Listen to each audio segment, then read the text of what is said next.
पर मेरा ये निष्कासन किया गया है, तो मैं इस निष्कासन को सहर्ष स्वीकार करती हूँ कि भेदभाव के आधार पर मेरा निष्कासन कर दिया गया है। मैं इस देश की आधी आबादी से आती हूँ। कुछ तथाकथित नेता लगातार हम लोगों को हैरेस करने की कोशिश कर रहे हैं। तो सपा से निकाले जाने के बाद ऋचा सिंह के तेवर गरम हैं। वो सोशल मीडिया से लेकर बयानों तक हमलावर हैं। ऋचा सिंह इस दौरान एक बड़ा बयान देती हैं कि सपा एक और गेस्ट हाउस कांड करवाना चाहती है। वो इसके लिए अखिलेश यादव को चेताती हैं। वो कहती हैं कि उन्हें सपा के कुछ नेता डरा रहे हैं, धमका रहे हैं। अभी आपने गेस्ट हाउस कांड की चर्चा किया, क्या ऐसी कोई आशंका है क्या? देखिए, मैं स्पष्ट रूप से कहना चाहती हूँ कि गेस्ट हाउस कांड में जिस तरीके का व्यवहार इस देश की पहली दलित मुख्यमंत्री, उत्तर प्रदेश की पहली दलित मुख्यमंत्री बहन कुमारी मायावती जी के साथ किया गया, और जिस तरीके से लगातार समाजवादी पार्टी के कुछ तथाकथित नेता लगातार हम लोगों को हैरेस करने की कोशिश कर रहे हैं, तो मेरा माननीय अखिलेश यादव जी से कहना है कि वो अपनी पार्टी के कार्यकर्ताओं और नेताओं को समझाएं कि महिलाओं के साथ अभद्रता करने से बचे, वरना इसका मुंह तोड़ जवाब दिया जाएगा। ऋचा सिंह अपने निष्कासन पर सवाल उठाती हैं कि उनका कसूर क्या है, सवर्ण जाति से होना, और उससे भी बड़ा कसूर क्या है, एक महिला होना। क्योंकि लोहिया जी की बात करती है, समाजवाद की बात करती है। आज जाति के भेदभाव के आधार पर मेरा निष्कासन कर दिया गया है।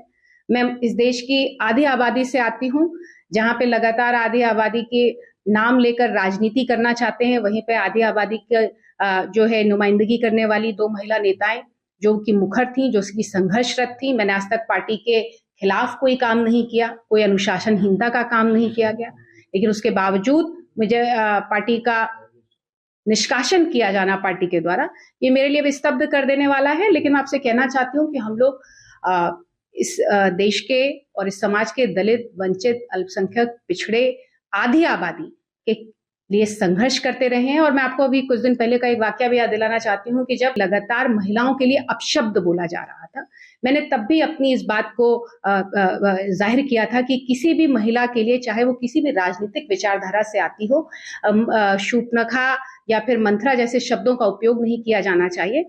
लेकिन एक तरफ समाजवादी पार्टी ऐसे शब्दों का उपयोग करने वालों के लिए डीजीपी ऑफिस जाकर खड़ी हो जाती है, और दूसरी तरफ महिलाओं के संघर्षों के की बात करने वाली महिलाओं को पार्टी से निष्कासित कर दिया जाता है। तो ये फिर समाजवादी चेहरा समाजवादी पार्टी का स्पष्ट करता है। ऋचा राम का कार्ड भी खेलती हैं। कहती हैं कि राम के नाम, रामचरितमानस के सम्मान के लिए ये सजा उन्हें कबूल है। साथ ही आरोप लगाती है कि समाजवाद का नारा सपा का कोरा नारा रह गया है। ये लोहिया की सोच नहीं। वो तो यहाँ तक कहती हैं कि अगर लोहिया होते तो उन्हें भी पार्टी से बाहर का रास्ता दिखा दिया जाता। देखिए, पिछले दिनों जिस तरीके से एक छद्म समाजवादी के द्वारा लगातार रामचरितमानस को लेकर जो है ऐसी टिप्पणियां की जा रही थी जो समाज के लिए बेहतर नहीं है और समाज में धार्मिक उन्माद फैलाने वाली हैं, मैंने इसके खिलाफ अपना प्रतिरोध जाहिर किया था। और इस प्रतिरोध के चलते आज मुझे समाजवादी पार्टी के द्वारा बिना कारण बताओ नोटिस जारी किए, बिना लोकतांत्रिक प्रक्रिया का पालन किए मुझे मेरा निष्कासन कर दिया गया है। और लेकिन मैं आपसे कहना चाहती हूँ कि प्रभु श्री राम इस देश की आत्मा में बसते हैं, और श्री रामचरितमानस इस देश के प्रत्येक नागरिक के लिए पूजनीय है और वो उसका सम्मान करता है। अगर रामचरितमानस के पक्ष में खड़े होने पर मेरा ये निष्कासन किया गया है, तो मैं इस निष्कासन को सहर्ष स्वीकार करती हूँ, और मैं इस देश की आत्मा और अपने पूजनीय ग्रंथ रामचरितमानस के सम्मान में खड़ी हूँ और खड़ी रहूंगी।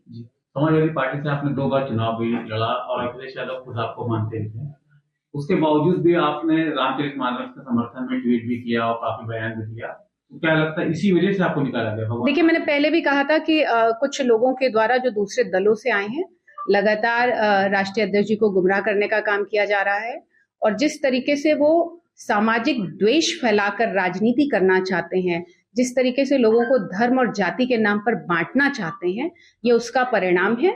और हम लोग समाजवादी लोग हैं। लोहिया जी यह कहा करते थे कि समाजवाद का तात्पर्य है कि दलित, वंचित, शोषित, आधी आबादी और सबके साथ समान व्यवहार किया जाए। और आज अगर लोहिया जी होते तो समाजवादी पार्टी शायद उन्हें भी बाहर का रास्ता दिखा देती। तो ऋचा सिंह ने जो भी आरोप सपा और अखिलेश यादव पर लगाए हैं, उस पर आपकी क्या राय है? कमेंट बॉक्स में जरूर बताएं। प्रयागराज से पंकज श्रीवास्तव की रिपोर्ट, यूपी तक।